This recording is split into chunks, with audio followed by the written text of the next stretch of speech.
Jay, how are you? Yeah, I'm all good, bro, all good.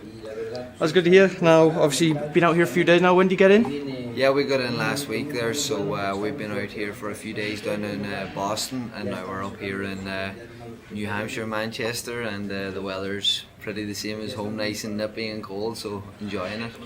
So I say, even though we are in the middle of nowhere stateside here, it must feel a little bit like home. You mentioned the weather. There's going to be a lot of Irish coming out as well. Yeah, you know, this is the east coast of America, is home away from home for the Irish, really. And weather's amazing, nice and cold and crisp, but the sun's shining, and yeah, it's pretty much the same as back at home, so I'm looking forward to the week ahead. Do you have any word on how many Irish are going to be coming over from the likes of Boston? There's loads, there's hundreds coming over from Ireland alone, and then I think there's a few bus loads coming up from New York and Boston and everything too, so it's going to be good. Jay, when I've been speaking to you over the last couple of years, you've been craving that big fight opportunity. At one point it looked like you might be facing Canelo Alvarez. I remember speaking to you about that. How does it feel now you finally got one? It's finally here, a couple of days away. Yeah, it's exciting, you know. You're at this stage now where you need to find the balance, really, you know, of enjoying the moment but staying focused at the same time, and I think I have that pretty much ticked off now. You know, I'm enjoying everything in the lead up to it, but I'm also switched on, very focused and ready to handle business. I spoke to Andy Lee a couple of weeks ago now after the announcement of this fight. We were speaking about you, and he said he senses you've gone to an extra level since this announcement, and you've got a challenge like this in front of you. Is that how you've sort of felt as well?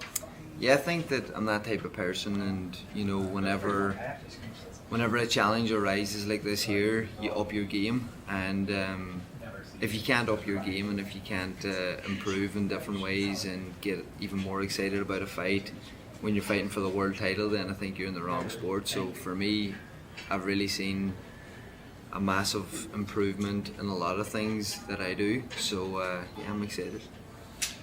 You seem in a good place. You've got a nice bit of momentum going into this fight as well. How much better is this Jay Quigley compared to the one that fought Turiano Johnson, for example? Yeah, look, every day I try to be 1% better, so it's probably 2 years or so, to even more, 3 years maybe since the Turiano fight, so you know, you're talking maybe 3 many days in a year, so 3, 6, 9, you're talking maybe 1,000% better, if I'm 1% better every single day, so you know, I'm very much so improved mentally. I'm in a far better place now for this fight. I'm excited, looking forward to it, and ready to take care of business. I saw you briefly after a fight, and I asked you about this fight. We didn't have that much time to talk about it, and you said my plan is to punch him in the face more time than he punches me in the face. Appreciate there's a bit more to it than that. What do you make of Demetrius as a fighter?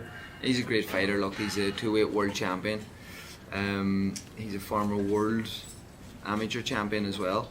The man is probably the best middleweight out there right now at the minute, I believe, and I'm excited and looking forward to getting in there, sharing the ring with him, and trying to get that strap away from him and take it back to Ireland with me. How important is it to not let him settle and get in a rhythm and get comfortable? Very importantly, because I have to do what I do and to win the fight, so if I let him settle and get into his rhythm, that's not going to be the plan for me, and it's not going to be a very good move. So it's very important for me to just work on the game plan that me and Andy have instilled in our training camp throughout the last number of weeks, and we'll take care of business. What's it been like in Morecambe over the last few months? It's a busy gym at the minute. You've had Tyson back and forth, Tommy Fury in there, yourself. What's it been like in there? It's been great. You know, it's a great environment to be around. Hungry champions, people looking to better themselves and to become the best that they can, and it's an unbelievable environment to be around. I'm very grateful for Tyson and Andy and all the guys for having me in there, you know, in the lead up to the biggest fight of my career, and it has definitely helped me massively, and you know, have to thank those guys big time. I wanted to get your thoughts on another fight before I let you go. Chris Eubank Jr. and Liam Williams are going to meet on December 11th. Who do you see winning and why?